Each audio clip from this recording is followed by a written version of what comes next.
At ngayon nga pong umaga guys, ako po ay nakaisip magata ng tulingan. Ayan, isa sa napaka-paborito ko pong isda sa balat po ng lupa. Sapagkat ito po ay mutya lamang nung kami po ay mga kabataan namin na talaga naman pong gustong gusto kong ulam.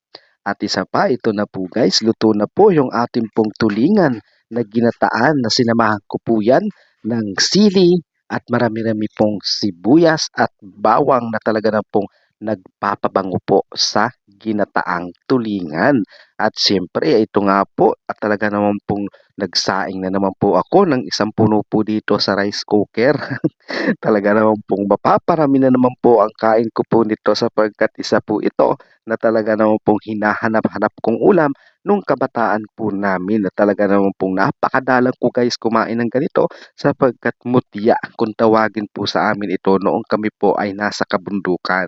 At ito po dahil po sa misa pa po ako dito sa lamisa, ayan sinamahan ko rin po siya sapagkat magkahalong manamis-namis kapag ka po mayroon pong saba sa ating pong hapagkainan. Ayan, talaga naman pong the best at talaga naman pong sunod-sunod ang subo ko dito na talaga naman pong parang ako'y mauubusan.